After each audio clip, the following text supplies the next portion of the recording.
Teman-teman yang dikasihi oleh Tuhan Yesus Kristus, selamat berjumpa kembali di dalam program Arus Hayat Voice. Pada kesempatan kali ini saya ingin menyampaikan kabar Injil, kabar sukacita yang berjudul Membersihkan Bagian Dalam. Potongan firman saya ambil di dalam kitab Lukas pasal 11 ayat 37 sampai 41. Demikian. Ketika Yesus selesai mengajar, seorang Farisi mengundang dia untuk makan di rumahnya. Maka masuklah ia ke rumah itu, lalu duduk makan. Orang Farisi itu melihat hal itu, dan ia heran, karena Yesus tidak mencuci tangannya sebelum makan. Tetapi Tuhan berkata kepadanya, "Kamu orang-orang Farisi, kamu membersihkan bagian luar dari cawan dan pinggan, tetapi bagian dalammu penuh rampasan dan kejahatan. Hai orang-orang bodoh, bukankah dia yang menjadikan bagian luar, dia juga yang menjadikan bagian dalam? Akan tetapi, berikanlah isinya sebagai sedekah, dan sesungguhnya semuanya akan menjadi bersih bagimu." Potongan ayat di atas membicarakan ketika Tuhan Yesus di atas bumi, dia suatu hari diundang makan oleh seorang Farisi. Dan pada zaman itu di kalangan orang-orang Yahudi ada kebiasaan, yaitu kalau sebelum makan, seseorang tidak mencuci tangan, berarti orang ini tidak bersih atau najis. Sebab itu ketika mereka melihat Tuhan Yesus tidak mencuci tangannya sebelum makan, mereka menganggap ia melanggar peraturan mereka. Tetapi melalui perkara ini Tuhan Yesus justru menelanjangi keadaan mereka. Tuhan Yesus menjawab mereka dan berkata bahwa orang-orang Farisi kalian seperti sebuah cawan atau pinggan, luarnya dicuci bersih, tetapi dalamnya penuh rampasan dan kejahatan. Mereka mengira asal bagian luar dicuci bersih, bagian luar dihiasi dengan baik, dosa-dosa yang di dalam tidak akan diketahui oleh orang lain. Tetapi di sini Tuhan menunjukkan, hai orang-orang bodoh, bukankah dia yang menjadikan bagian luar, dia juga yang menjadikan bagian dalam. Anda mengira orang lain tidak melihat dosa yang di dalam Anda, tetapi apakah Allah juga tidak melihatnya? Teman-teman yang kekasih, mungkin seseorang luarnya bisa kelihatannya pura-pura baik, sopan, santun, mungkin dandanan atau make up secara luaran juga bagus, indah, dan menawan. Tetapi bagaimana dengan kondisi di dalam batin kita? Kondisi di dalam hati kita? Mungkin bagian di dalam kita ini penuh dengan kejahatan, kekotoran, dan kenajisan. Teman-teman yang kekasih, apakah kita tidak pernah tamak akan harta yang tidak halal, korupsi, manipulasi waktu, menerima suap, menggunakan uang perusahaan untuk kepentingan pribadi, berbohong, menipu, iri hati, mendendam orang, membenci orang? Apakah Anda tidak pernah melakukan berbagai macam muslihat, menipu, merayu, memfitnah, membuat jebakan untuk mencelakakan orang? Teman-teman, apakah kita tidak pernah melakukan sesuatu yang kotor, berzina, berhubungan gelap dengan perempuan yang sudah bersuami, atau laki-laki yang sudah beristri? Apakah Anda saat ini Anda masih terjerat di dalam dosa, minum-minuman keras, bermabuk-mabukan, berpelesiran, berfoya-foya, bermain judi, tenggelam di dalam berbagai alat perjudian?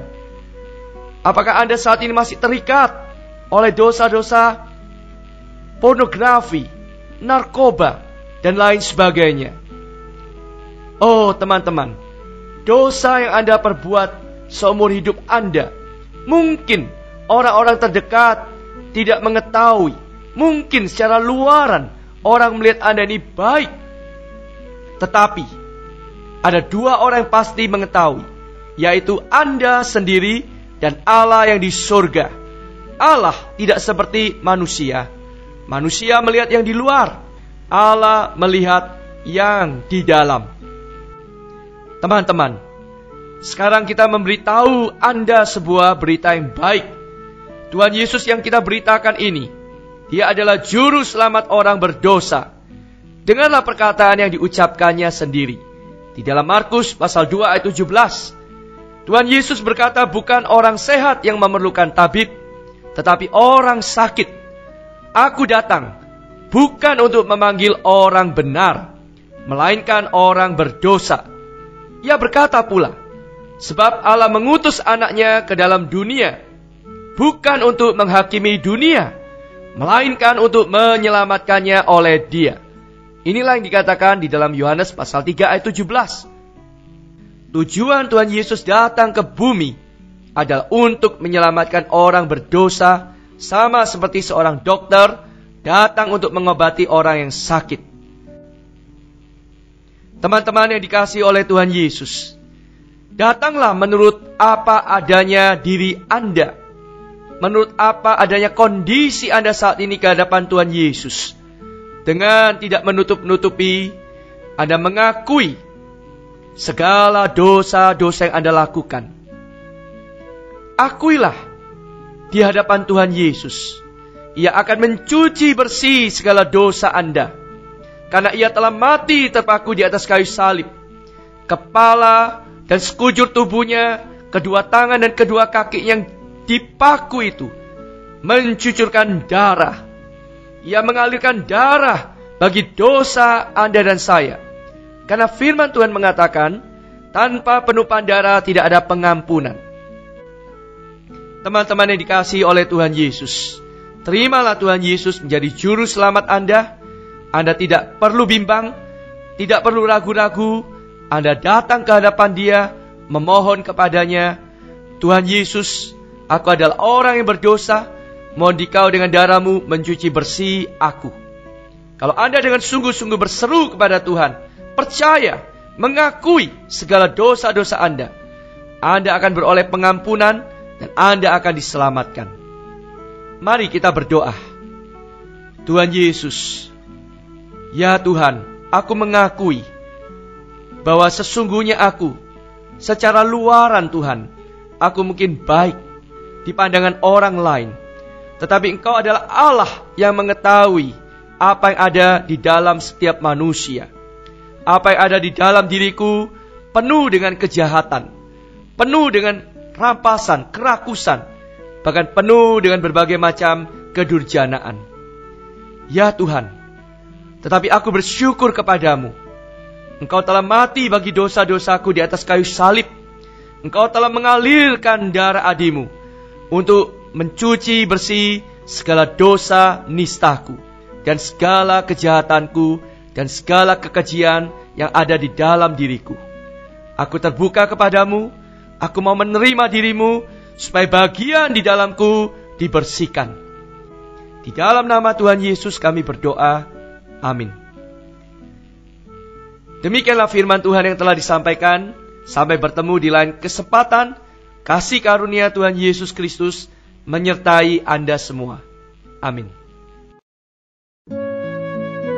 Demikianlah program Renungan Arus Hayat Voice Note pada hari ini. Dan jika Anda tertarik untuk memiliki voice note tersebut beserta seri-seri sebelumnya, Anda dapat mendownload di website kami di www.pemulihan.or.id atau dapat menghubungi kami via BlackBerry dengan nomor PIN 282554 7F. Tuhan Yesus memberkati kita semua.